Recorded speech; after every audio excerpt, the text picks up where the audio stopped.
नमस्कार दोस्तों, जय हिंद। स्वागत है आप सभी का यूपी रेगुलर क्लासेस के इस ऑनलाइन प्लेटफॉर्म पे। और जैसा कि आपको पता है कि यूपी पीएससी आरओ यारो के लिए खासकर जो हम लोगों ने थ्योरी बैच स्टार्ट किया है अभ्यास सीरीज 2.0 के नाम से, जिस पे हम लोग पूरा का पूरा थ्योरी कवर कर रहे हैं और आपका हो रहा है रिवीजन। अगर आपने पहले पढ़ लिया है तो रिवीजन हो रहा है, नहीं पढ़ा है तो थ्योरी आप कवर करें, ठीक है। और मॉडर्न हिस्ट्री हम लोगों का चल रहा था बहुत ही अच्छे तरीके से। सभी की प्लेलिस्ट, एक नई प्लेलिस्ट मैंने बना दी है, ठीक है ना। एक नई प्लेलिस्ट बन गई है जिसमें मॉडर्न हिस्ट्री को सारी वीडियोस उसमें डाल दी है मैंने। आज हम लोग कर रहे हैं साइंस की शुरुआत, और साइंस में हम लोग करेंगे सबसे पहले फिजिक्स की, ठीक है। ये क्लास नंबर 1 है फिजिक्स की, और पूरा सिलेबस कवर करेंगे। एक चीज मैं फिजिक्स या साइंस शुरू करने से पहले कुछ चीजें मैं बता देना चाहता हूँ, ठीक है। उसको अच्छे से समझ लेना और फिर उसके बाद शुरू करते हैं। देखिए, जो साइंस है ना, विज्ञान, जो साइंस है, विज्ञान है, वो आरओ यारो में लगभग 12 से 15 प्रश्न आते हैं। इसके 12 से 15 प्रश्न आते हैं, ठीक है। अच्छे खासे प्रश्न है, कवर करना जरूरी है। पीसीएस में देख लोगे, अगर यहीं पर देख लें तो पीसीएस में देख लोगे तो लगभग 20 से 22 प्रश्न आते हैं, तो पीसीएस में भी इंपॉर्टेंट है। कुल मिला के साइंस अपने लिए बहुत इंपॉर्टेंट है, ठीक। और मैं ये नहीं कहूँगा कि इसमें बायोलॉजी ज़्यादा है, कि फिजिक्स ज़्यादा है, कि केमिस्ट्री ज़्यादा है। तीनों ही इंपॉर्टेंट है, तीनों ही आपको कवर करना है, क्योंकि तीनों में बहुत ही अच्छे अच्छे कंसेप्ट दिए हुए हैं जो प्रश्न जहाँ से बनते हैं, ठीक। विज्ञान में जो सेल्फ से पढ़ता है, क्योंकि कई लोगों ने मैसेज किया मेरे पास, सेल्फ जो पढ़ता है तो उसको पहली बात तो समझ नहीं आता कि साइंस में पढ़ना कितना है।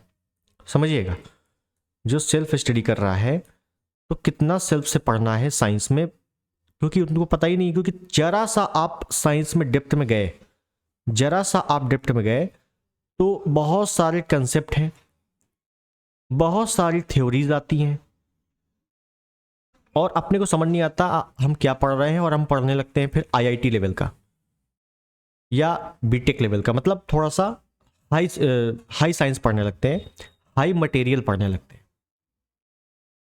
जो कि सिविल सर्विसेज के लिए बिल्कुल भी इंपॉर्टेंट नहीं है। खासकर यूपी पीएससी के जितने भी एग्जाम हैं उनके लिए बिल्कुल भी साइंस ज़्यादा डेप्थ में इंपॉर्टेंट नहीं है, ठीक। ये मैं बात कर रहा हूँ पिछले 20 सालों के पेपर के आधार पे, 20 सालों के जो पीवाईक्यू हैं उनके आधार पे मैं बात कर रहा हूँ ये, ठीक है।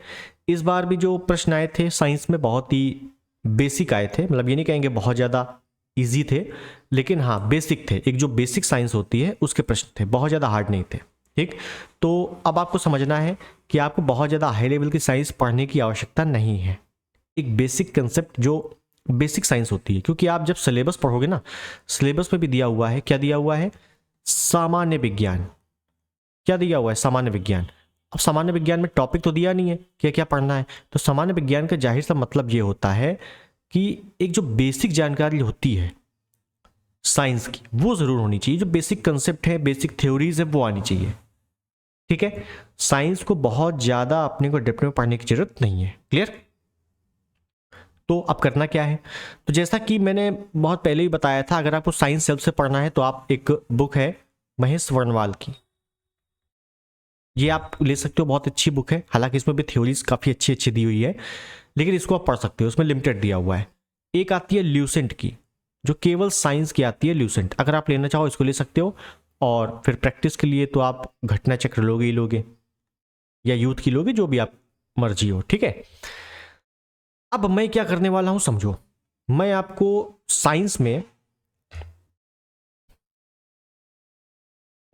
साइंस में जैसे फिजिक्स की बात कर लें, फिजिक्स में मैं आपको पूरा का पूरा थ्योरी पढ़ाऊंगा, ठीक है ना, पूरा थ्योरी बताऊंगा, वो भी बेसिक थ्योरी। शुरुआत में 1-2 वीडियोस में आपको लगेगा कि यार बहुत इजी है, बहुत नॉर्मल है, ये सब क्वेश्चन नहीं आते हैं, तो धैर्य बना के रखना है, क्योंकि जो मेन कंसेप्ट है वो तीसरे चौथे वीडियो से शुरू हो जाते हैं, ठीक है। लेकिन चूंकि पढ़ाना जरूरी है क्योंकि यहाँ से प्रश्न बनते हैं, ठीक। फिजिक्स को मैं लगभग 10 से 15 क्लास में ख़त्म कर दूंगा, ठीक है। 10 से 15 क्लास में समाप्त कर देंगे फिजिक्स को, क्योंकि फिजिक्स से क्वेश्चन ठीक ठाक पूछे जाते हैं। यहीं पर अगर बात कर लें केमिस्ट्री में, केमिस्ट्री में बात करें तो केमिस्ट्री में बहुत अच्छे अच्छे चैप्टर्स हैं, यहाँ से भी प्रश्न बनते हैं। अब केमिस्ट्री का मतलब ये नहीं है कि अपने को पीरियोडिक टेबल याद करनी है, बिल्कुल याद नहीं करनी, नहीं आएगा प्रश्न वहाँ से। पीरियोडिक टेबल में भी जो प्रश्न आते हैं, आवर्स प्रणाली में भी जो प्रश्न आते हैं, वो मैं आपको बताऊंगा कैसे प्रश्न आते हैं, ठीक है। तो कई लोग क्या करते हैं, सेल्फ स्टडी के नाम पे पीरियोडिक टेबल पढ़ते हैं, जो कि बिल्कुल कुछ नहीं आना उससे। केमिस्ट्री की क्लास में केवल और केवल 5 से 6 वीडियो में कवर कर दूंगा, बस इतना ही पढ़ लेना, इंपॉर्टेंट हो जाएगा। बायोलॉजी में जाहिर सी बात है, बायोलॉजी काफ़ी बड़ा है, तो बायोलॉजी में टाइम भी लगेगा, ठीक है ना। तो इसकी क्लासेस अभी मैं बताऊंगा नहीं, पहले ये दोनों हम लोग कवर करेंगे, उसके बाद बायोलॉजी, ठीक। तो मेरी बात समझ गए हो कि करना क्या है, अगर आपको सेल्फ पढ़ना है तो कैसे पढ़ना है, और मैं आपको पढ़ाऊंगा तो कैसे पढ़ाऊंगा, ठीक। जब पूरी थ्योरी समाप्त हो जाएगी, फिजिक्स हो गई, केमिस्ट्री हो गई, तो उसके बाद हम लोग शुरू करेंगे एमसीक्यू क्वेश्चंस, एमसीक्यू सीरीज, ठीक है। और आप देखना कि एक प्रश्न आपका बाहर नहीं है, क्लियर है। तो आई होप समझ में आ गया होगा कि हम लोग क्या क्या करने वाले हैं, ठीक। तो चलिए शुरुआत करते हैं सेशन की, फिजिक्स की क्लास 1 की। उससे पहले चैनल पर नहीं सब्सक्राइब, वीडियो को लाइक और शेयर जरूर कर देना। तो समझिए, हालांकि जब जब फिजिक्स शुरू की जाती है,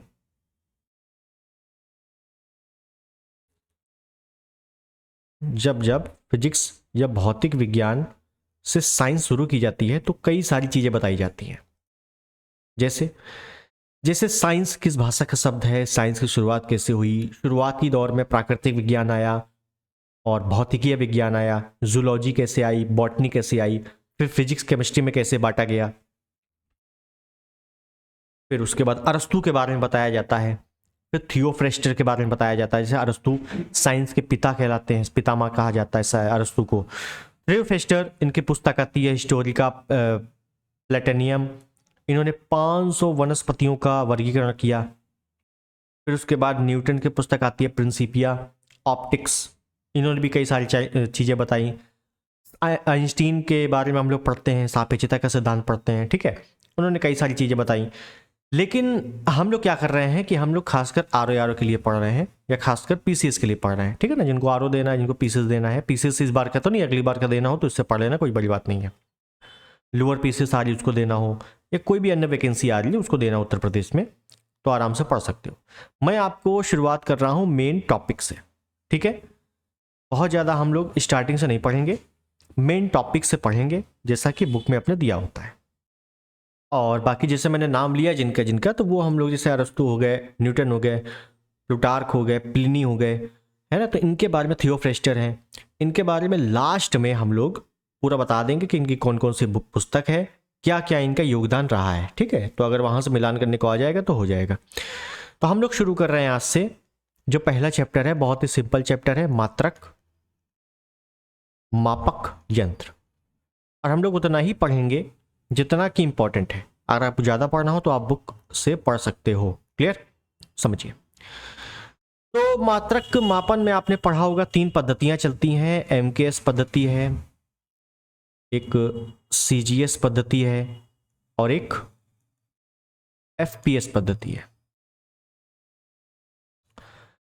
इसका मतलब एमकेएस पद्धति में मतलब क्या है, मीटर, किलोग्राम, सेकेंड। सीजीएस पद्धति में क्या है, सेंटीमीटर, ग्राम, सेकेंड। एफपीएस पद्धति में क्या है, इसी को दूरी को हम लोग फुट में कन्वर्ट कर देंगे, और जो ग्राम किलोग्राम इसको पौंड में कर देंगे, और इसको सेकेंड में। ये 3 पद्धतियां इंपॉर्टेंट है, मात्रक की 3 पद्धतियां हैं। अब इसी में कंसेप्ट आता है भौतिक राशियों का। भौतिक राशियां समझते चलना है, केवल भौतिक राशियां। तो भौतिक राशि क्या है, जिनको हम संख्याओं में व्यक्त कर सकें। अगर हम संख्या में व्यक्त कर रहे हैं, किसी को व्यक्त किया जा सके, जैसे मैंने कहा 5 किलोग्राम चीनी चाहिए, तो ये संख्याएं तो है 5, हमने क्या ले ली, संख्या ले ली। तो जिनको संख्या में किया जा सके भौतिक राशियां हैं। अब भौतिक राशियों में भी ये 2 प्रकार की हैं। कौन कौन सी, एक है अदिश राशि। भौतिक राशियां भी कितने प्रकार की, 2 प्रकार की, एक है अदिश राशि और एक है सदिश राशि। अदिश राशि, सदिश राशि आपने पढ़ा होगा तमाम कि जिनमें दिशा नहीं होती अदिश राशि, दिशा होती है सदिश राशि, लेकिन उससे भी अलग चीजें पूछी जाती हैं। वो कौन कौन सी चीजें हैं समझो। तो सबसे पहले हम लोग देख लें अदिश राशि के बारे में, कैसे देख लेते पूरा। एक तरफ देख लें अदिश राशि और एक तरफ देख लें सदिश राशि, क्या क्या इसमें अलग चीजें हैं, इंपॉर्टेंट है। ठीक है, समझिए। अदिश राशि क्या है? ऐसी राशियां जिनको व्यक्त करने के लिए केवल परिमाण की आवश्यकता होती है। अदिश मतलब दिशा नहीं है, लेकिन परिमाण तो है, मतलब केवल परिमाण होता है, दिशा नहीं। और सदिश राशि में क्या है कि परिमाण और दिशा दोनों होता है, परिमाण और दिशा दोनों होता है, ऐसी राशियों को सदिश राशि कहते हैं। तो ऐसे कौन कौन सी राशियां हैं, या उससे पहले हम लोग देख लें कि अदिश राशियों का मान कैसा होता है। तो याद रखना, नोट करके जरूर लिख लेना इसको कहीं पर, कि अदिश राशियां जो है सदैव धनात्मक होती हैं। सदैव अदिश राशियां सदैव धनात्मक होती हैं, मतलब इनका मान धनात्मक होता है, ये माइनस में नहीं जा सकती कभी, ये इंपॉर्टेंट है। तो यही आपसे एक बार पूछा गया था पीसीएस में कि निम्नलिखित में से कौन सी राशि सदैव धनात्मक होती है। ऑप्शन ए अदिश राशि, ऑप्शन बी सदिश राशि, ऑप्शन सी अदिश व सदिश दोनों, या ऑप्शन डी ना तो सदिश ना ही अदिश। ठीक, तो ऐसे क्वेश्चन आपका पीसीएस में एक बार आया था। तो याद रखना है कि अदिश राशियां सदैव धनात्मक होती हैं, पॉजिटिव होती हैं। ठीक, अब सदिश राशि की बात कर लें तो सदिश राशियों का मान, इनका मान क्या होता है? तो इनका मान जो होता है वो धनात्मक भी हो सकता है, धनात्मक, और ऋणात्मक भी हो सकता है, और शून्य भी हो सकता है, शून्य भी होता है। ठीक है, तो ये इंपॉर्टेंट पॉइंट है। अदिश राशियां केवल धनात्मक होती हैं, लेकिन सदिश राशियां, अब देखो जैसे मैं प्रश्न बोल रहा हूं कि निम्नलिखित में से कौन सी राशि धनात्मक होती है, सदिश या अदिश, या सदिश व अदिश दोनों, या ना तो सदिश ना तो अदिश। तो क्या होगा कि भाई सदिश और सदिश दोनों धनात्मक होती हैं। लेकिन अगर मैंने कह दिया कि निम्नलिखित में से कौन सी राशि सदैव धनात्मक होती हैं, तो अदिश राशि, क्योंकि सदिश राशि कभी कभी धनात्मक भी हो सकती है, ऋणात्मक भी हो सकती है, और शून्य भी हो सकती है। क्लियर है? तो अब यहां पे सिंपल सा प्रश्न आता है ये वाला, और या तो आ जाएगा कि भाई बताओ कौन कौन सी राशियां हैं। तो देख लेंगे एक बार, क्या दिक्कत है। जैसे चाल अदिश है, दूरी, दाब, घनत्व, आयतन, आयतन, क्षेत्रफल, लंबाई, चौड़ाई, ऊंचाई, समय, समय। तो ये कुछ राशियां हैं, क्या है? अदिश राशियां। यहाँ पे जब जैसे ही आगे चैप्टर बढ़ेगा तो हम लोग हर टॉपिक को, जैसे चाल पढ़ेंगे, दूरी पढ़ेंगे, दाब पढ़ेंगे, घनत्व क्या है, आयतन क्या होता है, इन सबको पढ़ेंगे। तो आगे फिर से एक बार बताते रहेंगे कौन सी अदिश है, कौन सी सदिश है। ठीक है, यहीं पर एक द्रव्यमान भी लिख लो, द्रव्यमान भी होता है, द्रव्यमान। बस सदिश राशियों में कौन कौन है? तो सदिश राशियों में भाई जिनमें दिशा होती है, परिमाण होता है, जैसे बल हो गया, वेग हो गया। देखो दूरी, जैसे चाल है, जैसे कहते नहीं है उसकी चाल कितनी है, उसका वेग कितना है, तो चाल अदिश है और वेग क्या है, सदिश है। विस्थापन, विस्थापन क्या होता है? एक प्रकार की दूरी तो है, लेकिन दूरी अदिश है, लेकिन विस्थापन सदिश है। एक होता है बल आघूर्ण, और गुरुत्वाकर्षण, गुरुत्वाकर्षण ये भी क्या होता है, सदिश होता है। ठीक है, तो इतनी चीजें आपको समझ में आ गई। बस याद रखना है कि धनात्मक कौन सी राशि है, और धनात्मक के साथ ऋणात्मक और शून्य कौन सी राशि है, और कुछ प्रमुख राशियों के बारे में देख लेना है, इंपॉर्टेंट है। ठीक, आगे चलते हैं और कुछ बेसिक कंसेप्ट देखेंगे। बेसिक कंसेप्ट में ये देखेंगे कि हमने अभी तक क्या देखा कि अदिश राशियां और सदिश राशियां। अब अदिश राशियां, सदिश राशियां थी क्या? ये भौतिक राशियां थी। अब इन भौतिक राशियों को व्यक्त करने के लिए कुछ मात्रक भी तो होंगे, बिल्कुल होंगे, जैसे हम लोगों ने नीचे पढ़ा, कई सारे मात्रक पढ़े। तो अब इन मात्रकों को क्या होता है समझो, जैसे मैं कह दूं कि भौतिक राशियों को, इन्हीं भौतिक राशियों को, भौतिक राशि मतलब सदिश राशि अदिश राशि दोनों, तो भौतिक राशियों को व्यक्त करने के लिए मात्रक होता है। अब मात्रक होता है दो प्रकार का। क्या होता है? मात्रक होता है दो प्रकार का। कौन कौन सा? एक होता है भैया मूल मात्रक। क्या होता है? एक होता है मूल मात्रक, समझो। एक होता है मूल मात्रक और एक होता है व्युत्पन्न मात्रक। व्युत्पन्न मात्रक, एक है मूल मात्रक और एक है व्युत्पन्न मात्रक। अब ये सब मात्रक है क्या? मूल मात्रक क्या है? मूल मात्रक ऐसा है कि जो पहले से निर्धारित ना हो, पहले से निर्धारित हो लेकिन किस स्वतंत्र रूप में हो। मेरी बात समझना अच्छे से। मूल मात्रक क्या है? इनको व्यक्त करने के लिए किसी की भी अन्य मात्रक की जरूरत नहीं पड़ती, ये अपने आप में स्वतंत्र होते हैं, इंडिपेंडेंट होते हैं। वहीं अगर उल्टा देख लें व्युत्पन्न मात्रक, तो व्युत्पन्न मात्रक जो होते हैं वो मूल मात्रक की सहायता से बनाए जाते हैं। समझना अच्छे से। मतलब कहने का कि जो ये मूल मात्रक है ये स्वतंत्र है, लेकिन ये जो व्युत्पन्न मात्रक है ये मूल मात्रकों की सहायता से बनते हैं। ये ऐसे कह दें कि व्युत्पन्न मात्रक मूल मात्रकों पर निर्भर होते हैं, बस इतना समझो। व्युत्पन्न मात्रक अगर कहीं भी दिख गया तो समझना कि मूल मात्रक से ही मिलकर बना है वो। ठीक, अब देखते हैं क्या है। अभी हम लोग केवल बेसिक कंसेप्ट पढ़ रहे हैं, बाकी एमसीक्यू जब देखेंगे तो बहुत अच्छी सी चीजें समझ में आ जाएंगी। ठीक, परेशान नहीं होना है, बस थोड़ा सा धैर्य रखना है, पेशेंस रखना है। जैसे तो पहले हम लोग मूल मात्रक देख लें। क्या लिखेंगे?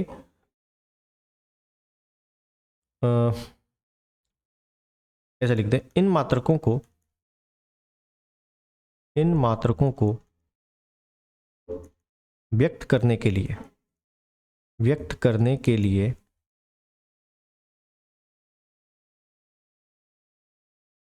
किसी अन्य मात्रक की आवश्यकता नहीं होती। ये स्वतंत्र होते हैं। ठीक, तो मूल मात्रक कितने प्रकार के? 7 प्रकार के होते हैं। कौन कौन से? देखिए, इंपॉर्टेंट यही है। आपसे पूछ लेगा निम्नलिखित में से कौन सा मूल मात्रक नहीं है, बताओ। 2-2 3-3 के जोड़े दे देगा। ठीक है, अगर वन लाइनर दे देगा तो समझो तो कोई मतलब कहने का कि जैसे पूछेगा कि मूल मात्रक निम्नलिखित में से कौन सा नहीं है, तो ये सब नॉर्मल एग्जाम में आते हैं। पूछ लेगा निम्नलिखित में से कौन सा मूल मात्रक नहीं है, तो फिर जो ऑप्शन होंगे वो जोड़ों में रखे रहेंगे। ठीक है, इस वजह से ध्यान रखना है कि जो मूल मात्रक हैं वो है 7 प्रकार के। कौन कौन से? समझो। एक है आपका लंबाई, द्रव्यमान, ताप, समय। लंबाई, द्रव्यमान, ताप, समय। पदार्थ की मात्रा,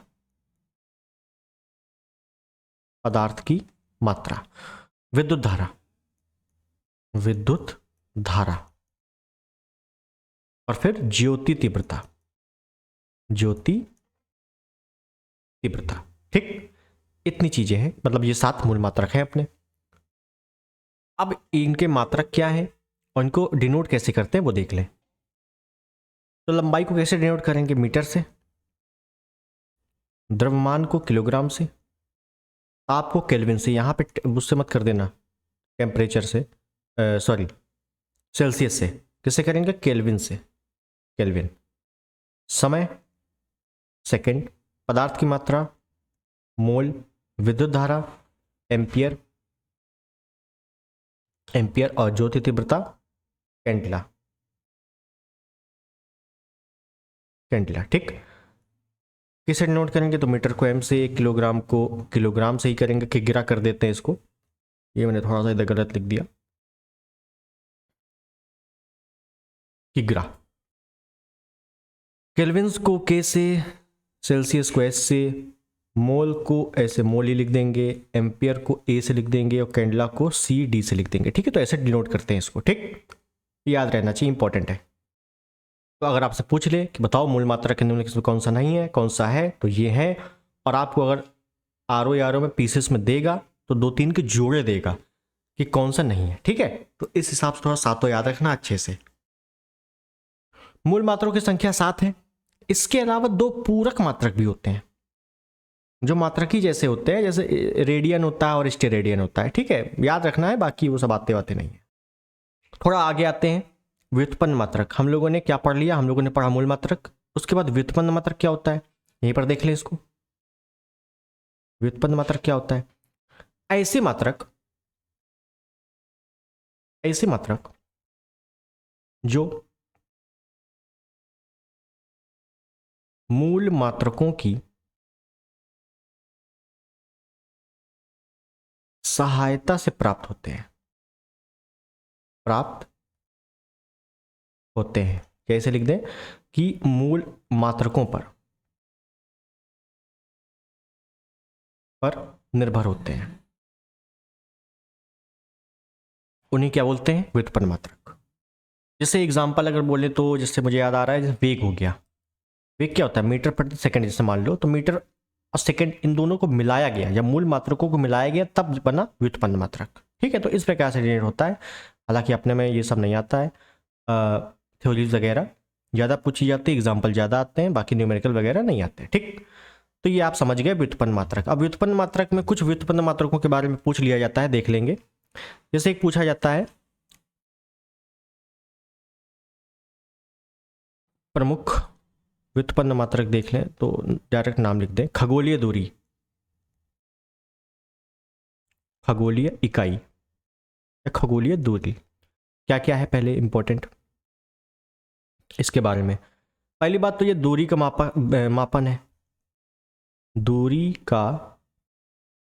की मापन इकाई है। आपसे पूछा जाता है कि निम्नलिखित में से कौन सा दूरी का मात्रक नहीं है? खगोलीय दूरी भैया दूरी का मात्रक है। खगोलीय इकाई जहां पे दिख जाए खगोलीय, तो ये दूरी का मापन है। क्लियर? क्या मापते हैं भैया इससे? तो सूर्य तथा पृथ्वी के बीच की औसत दूरी इसी से मापी जाती है। सूर्य तथा पृथ्वी के बीच की औसत दूरी इसी से मापी जाती है। एक खगोलीय दूरी बराबर कितना होता है? मोस्ट इंपॉर्टेंट पॉइंट है। एक खगोलीय दूरी बराबर 1.5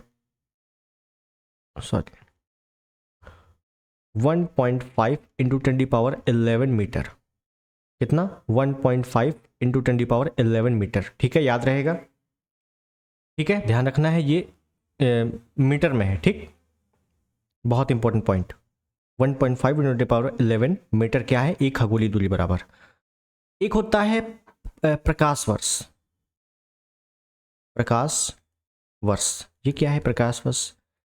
ये भी दूरी का मापन है। इससे भी क्या मापते हैं? दूरी ही मापते हैं। दूरी का मापन होता है इससे, ठीक है, दूरी का ही मापन होता है। एक वर्ष में प्रकाश द्वारा चली गई दूरी,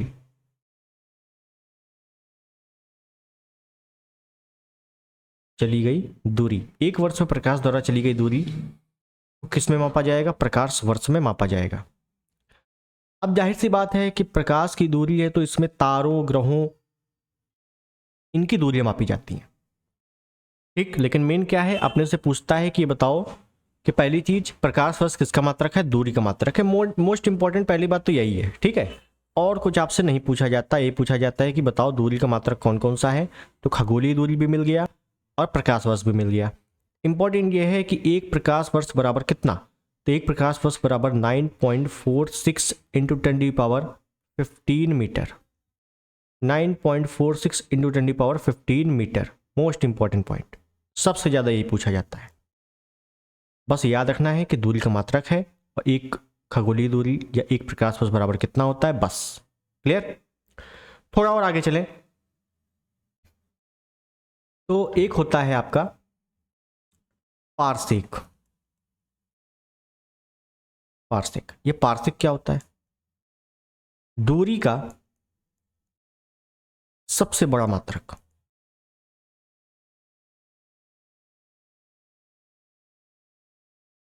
दूरी का सबसे बड़ा मात्रक है क्या? पारसेक। निम्नलिखित में से दूरी का सबसे बड़ा मात्रक कौन सा है? ऑप्शन ए प्रकाश वर्ष, ऑप्शन बी खगोलीय दूरी, option C parsec, option D इनमें से कोई नहीं, ऐसे ऑप्शन आ जाएगा। तो दूरी का सबसे बड़ा मात्रक है पारसेक।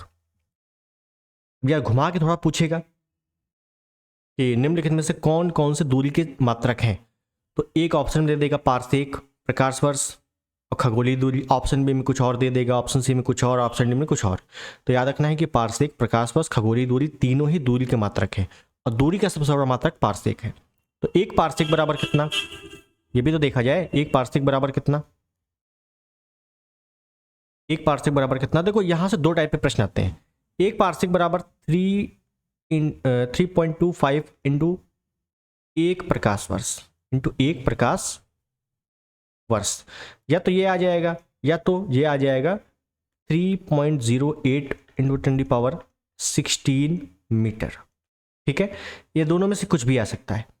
एक पारसेक का ये भी मात्रक होता है 3.25 इंटू 3.25 इंटू एक प्रकाश वर्ष, और एक मात्रक होता है 3.08 इंटू 10⁻16 मीटर। ये दोनों पूछे गए हैं, इस वजह से इंपॉर्टेंट है। क्यों, ऐसा क्यों है? क्योंकि जब 3.25 में एक प्रकाश वर्ष को गुणा करेंगे, और एक प्रकाश वर्ष कितना है? एक प्रकाश वर्ष है आपका 9.46 इंटू 10⁻15 मीटर। जब गुणा करेंगे 3.25 में तो आएगा इतना ही, कितना? 3.08 इंटू 10⁻16 मीटर। ठीक, तो इस वजह से दोनों याद रखने हैं। ठीक है, ये तीनों दूरी के मात्रक हैं। क्लियर? अब इसके आगे हम लोग कुछ, भाई मात्रक इतना देख लिया तो कुछ प्रमुख मात्रक भी तो देख लें। क्यों भाई, मात्रकों से तो प्रश्न आते हैं। प्रमुख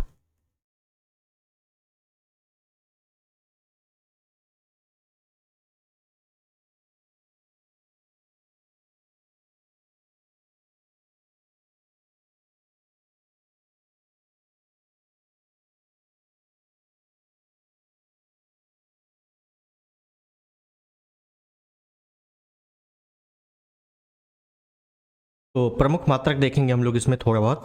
ठीक है, जैसे कैसे, जैसे देख लेंगे हम लोग। देखो आगे भी कुछ प्रमुख मात्रक देखेंगे, लेकिन थोड़े से और देख लें हम लोग। ठीक है, जैसे धारिता, इंपॉर्टेंट है। धारिता के मात्रक देख लेंगे। त्वरण, एक्सलरेशन, त्वरण देख लें।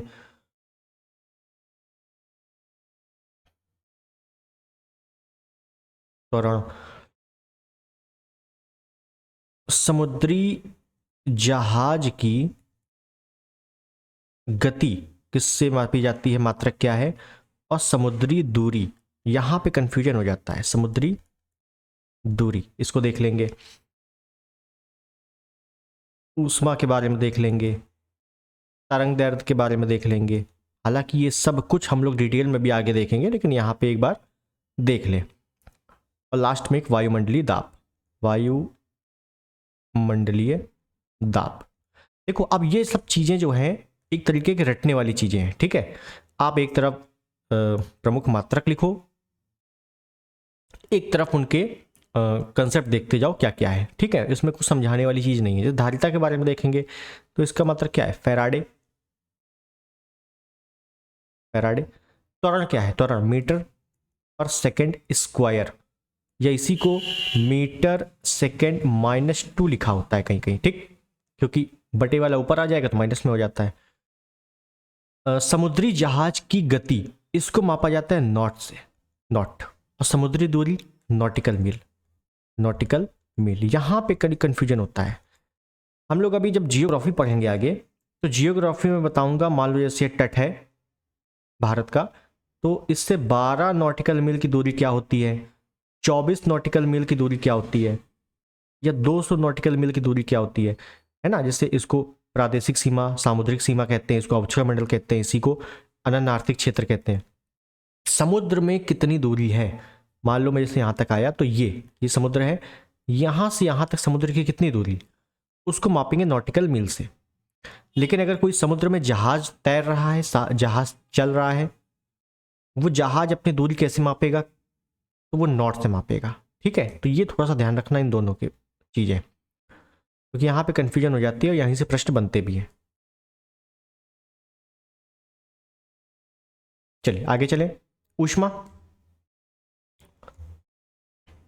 ऊष्मा को कैलोरी, कैलोरी। तरंग दैर्ध्य, एंगस्ट्रॉम,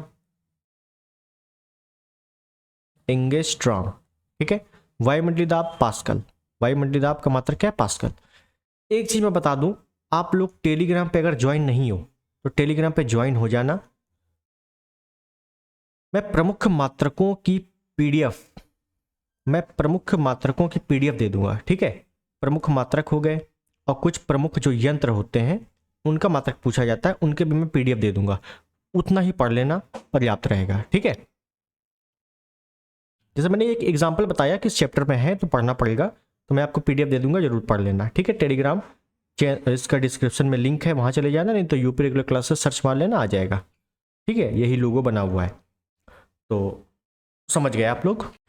अब और आगे चले हम लोग, तो और आगे हम लोग दूसरा चैप्टर भी ले लें। ठीक है, क्योंकि हम लोग फटाफट से चीज़ों को कर रहे हैं, क्योंकि आगे फिर क्वेश्चन भी करेंगे हम लोग, तो चीज़ें समझ में और आ जाएंगे। लेकिन इसको अच्छे से पढ़ना है, जितना मैंने बता दिया है आपको डिटेल्ड में अच्छे से कवर करना है। ठीक है, अब हम लोग देखेंगे गति, मोशन। गति क्या है, मोशन क्या है, इसमें कौन कौन से कंसेप्ट है। बहुत ही छोटा चैप्टर है। छोटा चैप्टर क्या है, मैंने इसको छोटा बनाया है। ठीक है, बस उतना ही पढ़ेंगे और फिर आगे हम लोग डिटेल चलेंगे, समझना है। तो अब गति है क्या, मोशन क्या है, बिल्कुल सिंपल समझो। कोई अगर वस्तु है, इसको हम धक्का देंगे तो ये चलेगी, मतलब गति अवस्था में आ गई, बस यही है गति। इसमें कुछ भी करने की जरूरत नहीं है। अगर मैं डायरेक्टली अगर परिभाषा की बात करूं तो ऐसे लिख सकते हैं कि समय परिवर्तन के साथ, समय परिवर्तन के साथ, ऐसे लिखते, समय परिवर्तन के साथ, मतलब समय परिवर्तन हो रहा है किसी वस्तु या उसके भाग में,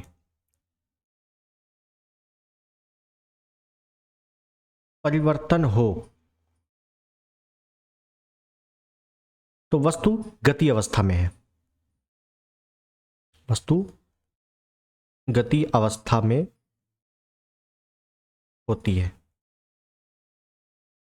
यदि समय परिवर्तन के साथ किसी वस्तु के भाग में परिवर्तन ना हो तो वस्तु विराम अवस्था में रहती है। सिंपल सा है, सिंपल सा पूछा जाता है गति के प्रकार बताओ, क्योंकि ज्यादातर प्रश्न यहीं से आते हैं, ज्यादातर के सभी प्रश्न यहीं से आते हैं। तो हम अगर कुछ प्रकारों की बात करें तो कुछ अगर मुझे प्रकार याद आ रहे हैं तो उनको मैं बताऊंगा। ठीक है, देखेंगे कौन कौन से प्रकार हैं। तो सबसे पहले हम लोग बात कर लेंगे, एक होता है स्थानांतरित गति, जिसको सरल रेखीय गति भी कहते हैं, इसके बारे में बात कर लेंगे। फिर हम बात कर लेंगे घूर्णन गति, फिर हम बात कर लेंगे दोलनीय गति, दोलन होता है ना, दोलनीय गति या कंपन गति। फिर हम बात कर लेंगे प्रक्षेप गति, प्रक्षेप गति। और फिर हम लोग बात कर लेंगे ऊर्ध्व गति, ऊर्ध्व गति। ठीक है, तो इन गतियों के बारे में हम लोग बात करते हैं एक एक करके। बहुत ही सिंपल सा कंसेप्ट है, छोटा सा कंसेप्ट है, समझो। तो सबसे पहले हम लोग बात कर ले स्थानांतरित गति के बारे में। ठीक है, स्थानांतरित गति ये क्या होती है? सिंपल सा है, क्या सिंपल सा है। स्थानांतरित गति एक सरल रेखीय गति है। इसी को क्या बोलते हैं, ऐसे लिख दें कि ये एक सरल रेखीय गति है, सरल रेखीय गति है। सारी चीजें मैं लिख नहीं रहा हूं, ठीक, कुछ चीजें बोल भी रहा हूं, बेसिक कंसेप्ट है। क्योंकि इसमें अगर मान लो वस्तु एक निश्चित बिंदु है, वस्तु एक निश्चित बिंदु है और एक निश्चित बिंदु तक पहुंचने में, एक निश्चित बिंदु से एक निश्चित बिंदु तक पहुंचने में सरल रेखीय गति करता है उसी को स्थानांतरित गति कहते हैं। बस एग्जाम्पल, ट्रेन की पटरियों पर गति, मतलब ऐसे लिख दें ट्रेन की गति। ट्रेन की गति क्या है? स्थानांतरित गति है या सरल रेखीय गति है। बड़े अच्छे से क्वेश्चन आता है कि निम्नलिखित में से सरल रेखीय गति का उदाहरण है, तो ट्रेन की गति क्या है? सरल रेखीय गति का उदाहरण है। ठीक, या अगर ट्रेन न बोल के सड़क पर सीधी गति आ जाए, सड़क पर सीधी गति मतलब कहीं मोड़ना ना हो, सीधी गति चल रहे हैं, तो वो भी क्या है? सरल रेखीय गति में आता है। क्लियर है? बस ऐसे ही क्वेश्चन आते हैं। उसके बाद स्थानांतरित गति हो गया, उसके बाद घूर्णन देखें। घूर्णन गति क्या है?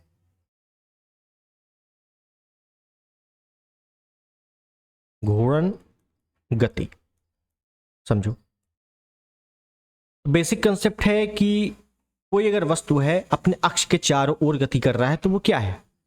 घूर्णन गति है। मान लो जैसे ये है और यहीं पे अगर कोई वस्तु है, ये बार बार ऐसी चक्कर लगा रहा है, तो ये क्या है? घूर्णन गति हो गई। एग्जाम्पल के तौर पर बताएं तो पृथ्वी की जैसे घूर्णन गति है, या लट्टू की गति, लट्टू ने चाहते हो ना, लट्टू की गति, वो क्या है? घूर्णन गति है। ठीक है, बिल्कुल बेसिक कंसेप्ट। तीसरा अगर देख लें तो तीसरा क्या दिया हुआ है? दोलनीय गति। दोलनीय गति, ये क्या होता है? दोलनीय गति, इसी को कंपनीय गति भी कहते हैं। कंपनीय गति, इसमें होता यह है कि मतलब मान लो कोई पिंड है किसी निश्चित बिंदु के दोनों तरफ, मान लो ये कोई पिंड है यहां से लटका हुआ है और किसी निश्चित बिंदु के दोनों तरफ ए है बी है, ये ऐसे ये ऐसे ऐसे गति कर रहा है, मतलब ए से बी से ए, इस प्रकार से गति कर रहा है, तो ये क्या होगा? दोलनीय गति। एग्जाम्पल, घड़ी का पेंडुलम। घड़ी का पेंडुलम, घड़ी के पेंडुलम की गति कैसी होती है? दोलनीय गति होती है। क्लियर? आगे देखें, आगे क्या है? प्रक्षेप और ऊर्ध्व गति। तो प्रक्षेप देख लेते हैं पहले, बिल्कुल सिंपल सा है, बेसिक पहले पता होना चाहिए है क्या, फिर आगे चीजें जब आएंगी क्वेश्चन तो उसमें समझ में आ जाएगा। प्रक्षेप गति क्या होती है? प्रक्षेप गति का मतलब है कि अगर हम किसी वस्तु को इस शेप में फेंकते हैं ऐसे, मतलब अगर एग्जाम्पल देख लें कि इस गति को प्राप्त करने के लिए पिंड को 0 डिग्री से 90 डिग्री के मध्य फेंकना चाहिए। जैसे आपने कभी बॉल खेली होगी कैच, तो बॉल आप फेंकते हो तो हमेशा आसमान में नहीं चला जाता, ऊपर चला जाए फिर आए ना, ऐसे जाता है कि आगे भी जाए और ऊपर भी जाए। ठीक है, तो मान लो जैसे आप यहाँ पे खड़े हो और यहाँ से आपने बॉल फेंकी और ये ऐसे आगे आगे आगे आगे जा रही है और सामने गिर गई, ये जो गति बनी इसी को बोलते हैं प्रक्षेप गति। ठीक है, इसी को क्या बोलते हैं? प्रक्षेप गति बोलते हैं। इस प्रकार से ये आपने बॉल फेंकी है, ठीक, ये बॉल जा रही है ऐसे और सामने चली गई, ये ऊपर भी गई और आगे भी गई, इसी को क्या बोलेंगे? प्रक्षेप गति बोलेंगे। ठीक है, इसमें जो पथ बनेगा वो हमेशा परवलयाकार बनेगा। परवलयाकार, हमेशा पथ कैसे बनेगा? परवलयाकार बनेगा। ठीक है, बस हो गया, यही है प्रक्षेप गति। अगला है ऊर्ध्व गति। ऊर्ध्व गति क्या होती है भाई? ऊर्ध्व गति होती है कि अगर हम किसी पिंड को 90 डिग्री पर फेंके, 90 डिग्री पर फेंके, जैसे मान लो हम यहां पे हैं ऐसे, हमने बॉल फेंका, ये ऊपर जा रही है, बॉल ऊपर जा रही है, अब ये आगे पीछे नहीं जा रही है, ये सीधे ऊपर जा रही है, ये इस प्रकार से, यही क्या हो गया? ऊर्ध्व गति हो गई। ठीक है, बस काम खत्म। ये कुछ बेसिक पॉइंट है गतियों के बारे में जो पता होना चाहिए। ठीक है, हमने देखा गति क्या है, गति के बारे में देखा, गति के प्रकार देखे, उन प्रकारों को थोड़ा सा डिफाइन कर लिया एग्जाम्पल्स के माध्यम से। अब देखते हैं कि न्यूटन ने कुछ गति नियम दिए थे, कौन कौन से नियम है वो देखें पहले। तो हम लोग सबसे पहले हेडिंग डालेंगे न्यूटन के गति नियम। न्यूटन के गति नियम, ठीक है, बचपन में पढ़ा होगा। तो पहला पॉइंट यही, अगर पूछ ले कि बताओ न्यूटन ने अपने गति नियम किस पुस्तक में लिखे हैं, तो इनकी एक बुक है गति नियम न्यूटन ने अपनी पुस्तक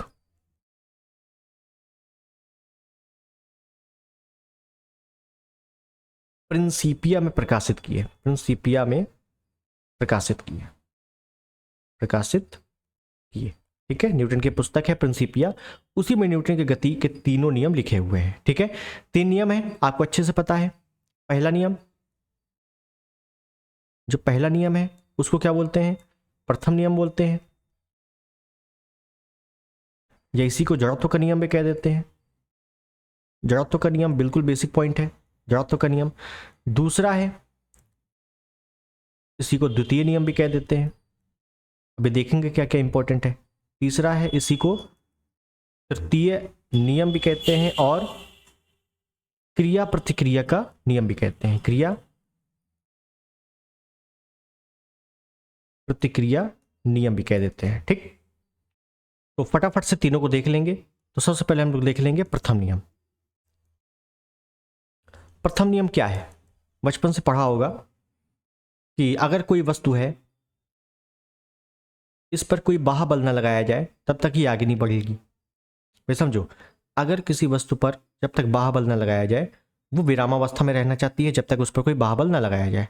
यही क्या है? प्रथम नियम है। ठीक, बाह्य बल लगा देंगे तो आगे चली जाएगी, मतलब गति हो जाएगी उसमें। ठीक, इसी में एक आता है कि प्रथम नियम को ही जड़त्व का नियम कहते हैं। तो ये जड़त्व क्या है, ये भी तो होना चाहिए। जड़त्व क्या है? ये एक पॉइंट और देख लेना पहले कि इसी नियम से बल की परिभाषा प्राप्त होती है। अगर आपसे पूछ ले कि न्यूटन के किस नियम से बल की परिभाषा प्राप्त होती है, प्रथम, द्वितीय, तृतीय, इनमें से कोई नहीं, तो याद रखना है कि बल की परिभाषा न्यूटन के प्रथम नियम से प्राप्त होती है। ठीक है, अब सबसे मैंने बात की थी कि ये जड़त्व क्या है, तो समझना है बहुत अच्छे से।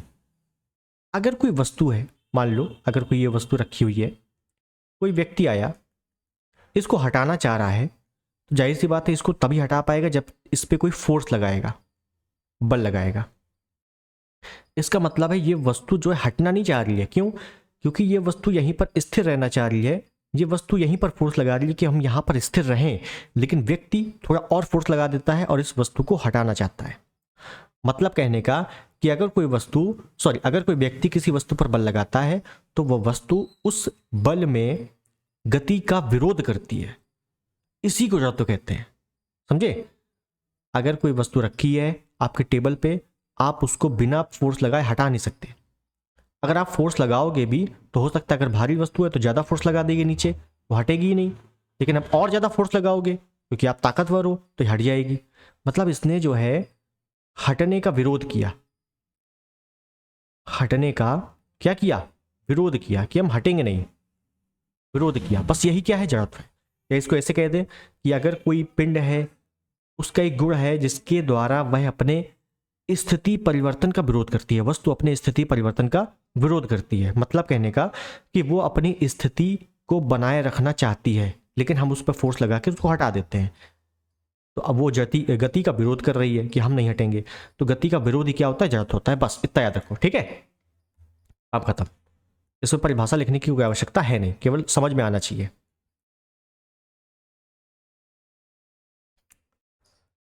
अब तो प्रश्न आते हैं, वो कहां से आते हैं, वो इंपॉर्टेंट है।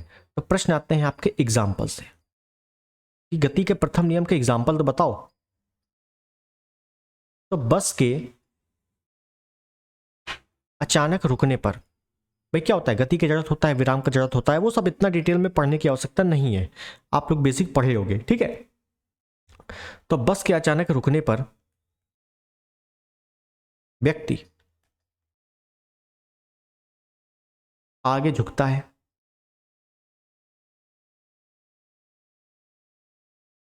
बस के अचानक चलने पर व्यक्ति पीछे झुकता है, और कह दें कि कंबल के झटकने पर, कंबल झटकने पर धूल निकलते हैं। तो इस टाइप के कुछ एग्जाम्पल हैं गति के, सॉरी प्रथम नियम के, न्यूटन के प्रथम नियम के, गति के प्रथम नियम के। ठीक, पेड़ की डाली को हिलाने पर फल नीचे गिर जाते हैं। क्यों? फल क्या है? विराम है। जब हम पेड़ की डाली को हिलाएंगे तो पेड़ की डाली गति अवस्था में आ जाएगी, लेकिन फल तो विराम है ना, तो बस झटका लगेगा, नीचे गिर जाएंगे। यही सब बेसिक पॉइंट है जो आप बचपन से पढ़ते चले आ रहे हो, वही चीजें पूछी जाती हैं। सेकंड नियम आते हैं, द्वितीय नियम आते हैं। मोस्ट इंपॉर्टेंट पॉइंट क्या है कि इस नियम से, जो गति का द्वितीय नियम है, इस नियम से बल का समीकरण प्राप्त होता है, प्राप्त होता है। F equal to M into A, ये क्या है? बल का समीकरण है।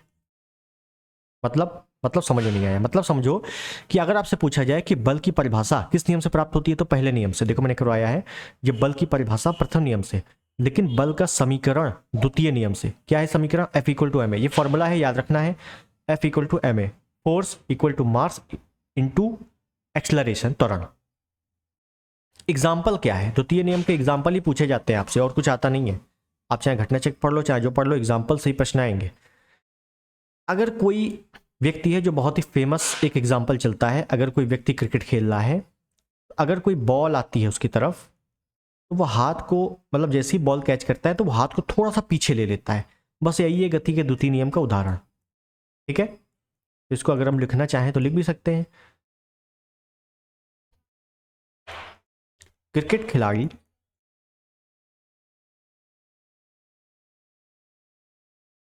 कैच करते समय अपने हाथ पीछे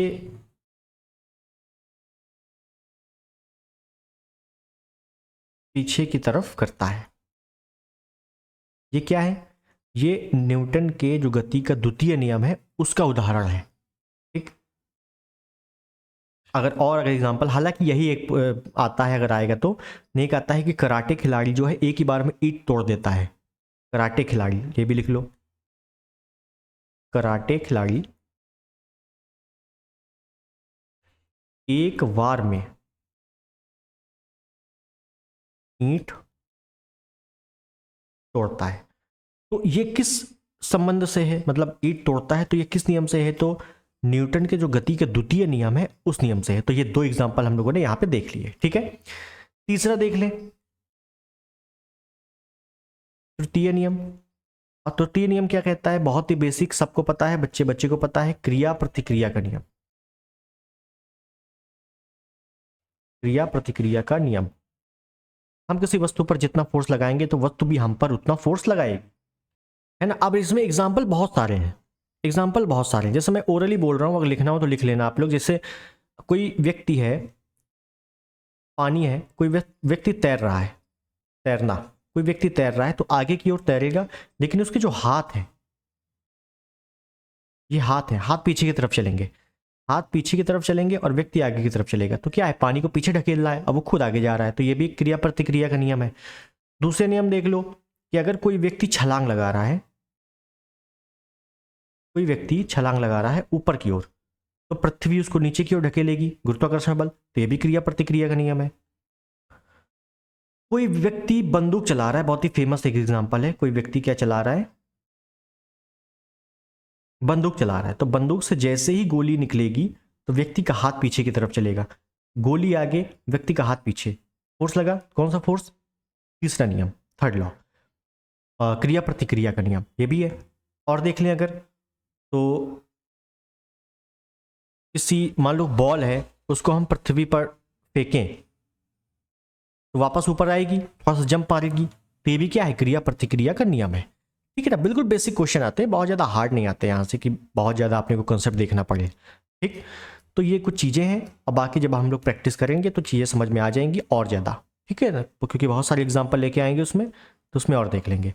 तो यहाँ पे हम लोगों ने तीनों एग्जाम्पल देख लिए हैं, जो तीनों लॉ हैं गति के, न्यूटन के गति के 3 नियम थे, तीनों हम लोगों ने देख लिए। क्लियर है? तो हम लोगों ने साइंस शुरू की थी बहुत अच्छे तरीके से, काफ़ी आगे आ चुके हैं और चीज़ें समझ में आ रही होंगी मुझे लगता है। ठीक। तो साइंस में अभी और आगे कंसेप्ट आएंगे, बहुत अच्छी अच्छी थ्योरीज आएंगी, तो देखेंगे उसको अच्छे से। पहले हम लोग फिजिक्स खत्म करेंगे, ठीक है। तो आई होप वीडियो आपको पसंद आया हो चैनल पर नए हैं सब्सक्राइब कर लेना, वीडियो को लाइक कर देना और शेयर कर देना। कोई भी अगर सजेशन हो तो कमेंट में ज़रूर बता देना, ठीक है। कोई भी अगर क्वेरी होती है तो मिलते हैं अगले वीडियो में, तब तक के लिए नमस्कार, जय हिंद, वंदे मातरम।